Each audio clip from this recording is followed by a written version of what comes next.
Hello friends, today we are going to discuss the reproductive isolating mechanisms. As we know, the important criteria for formation of species is a reproductive isolation. The reproductive isolating mechanisms fall in two categories. The first one is the pre-zygotic isolating mechanisms that prevents the formation of zygote, while the post-zygotic isolating mechanisms prevent development of hybrid into functional fertile offsprings. The pre-zygotic isolating mechanisms are five types. First one is ecological, second one behavioral, third one temporal, fourth one mechanical, and the fifth one gametic isolation. The ecological isolation is an isolation in which species occur in same habitat but occupy different portions of the habitat. Since the chances of encounter are less, there is no mating and formation of hybrids. For example, in India, the ranges of tigers and lions overlap, but they never mate, never form hybrids in natural settings. Tigers are solitary and lives in forests, while lions live in prides and in open grasslands. Under captivity, however, tigers and lions may breed to produce the hybrids. Liger is a hybrid between male lion and female tiger, while Tigon is a hybrid between the male tiger and female lion. The second pre-zygotic isolating mechanism is the behavioral isolation. The animals often show specific signals, elaborate courtship and mating rituals. The differences in courtship and mating rituals tend to keep individuals of the species away from each other, even though they inhabit the same area. For example, mallard and pintail ducks show different mating rituals. Though they produce fertile offsprings in captivity, they never mate in wild, even though nest making is observed next to each other. Another example of behavioral isolation is evident in over 500 species of Drosophila inhabiting the Hawaii Islands. Though these species are found in similar locality, they display complex territorial behaviors, making mating in wild highly unlikely. The third isolating mechanism is temporal isolation, an isolation in which species differ in their time of breeding or flowering season, preventing the formation of fertile hybrids. For example, the two species of wild lettuce, that is Lactuca graminifolia and Lactuca canadensis, grow together along roadsides. But hybridization is rare in wild, since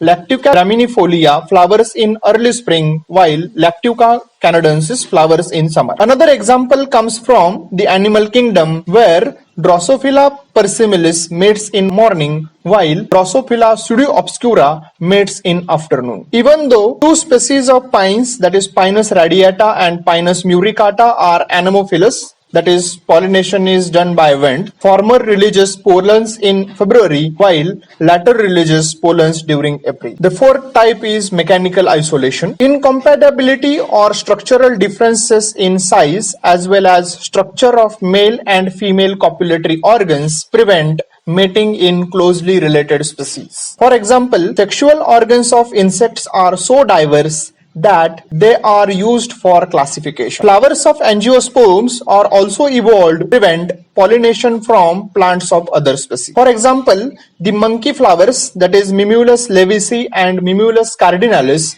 vary in their flower shape, which is determined by the pollinating agents. Mimulus levici is pollinated by bumblebees. Therefore, it has broad petals with bright yellow streaks to attract bumblebees, while Mimulus cardinalis is pollinated by hummingbirds. Therefore, it has elongated tube-shaped corolla. The nectar of former is concentrated and produced in less quantity, while latter produces abundant dilute nectar. The last and final pre-zygotic isolating mechanism is gamete isolation. The fertilizing and anti-fertilizing are species specific, that is, eggs and sperms belonging to two different species are never attracted in invertebrate species with external fertilization. Sperms are unable to survive in reproductive tract of another species in animals with internal fertilization. The germination of pollen is prevented when falls on the stigma of flower belonging to different species in plant kingdom. The second major type of isolating mechanism is post-zygotic isolating mechanisms. These mechanisms prevents the hybrid from developing into functional fertile offspring. This inability to develop into functional individuals is attributed to the incompatible genetic complement between the mating species. The hybrids formed between two species is called interspecific hybrid. Such hybrids are less fit than parents and are almost eliminated from nature. There are three kinds of post-zygotic isolating mechanisms, that is hybrid inviability, hybrid sterility, and hybrid breakdown. The hybrid inviability is the phenomenon in which the developmental pattern is complex phenomenon guided by genes from both parents. Since genes governing the development of hybrids are incompatible, hybrid embryos die early during their development. For example, goats and sheep may mate to produce embryos, but these embryos die during early developmental stage. Hybrid sterility. The mating between closely related species produces healthy, vigorous hybrids, but such hybrids are sterile. For example, mules and zebroids produced from mating between male donkey and female horses and between horse and zebra respectively have zero fitness since they are sterile and never produce next generation of mules and zebroids respectively. Next is the hybrid breakdown. The F1 hybrids are healthy and fully fertile, but F2 hybrids produced through inbreeding or breeding between F1 hybrids and either of the species are less fertile and have reduced chances of survival, a phenomenon called hybrid breakdown. For example, F1 hybrids between Drosophila species may be fertile, but F2 hybrids have dangerous combinations of chromosomes that reduce their chances of survival. Thank you.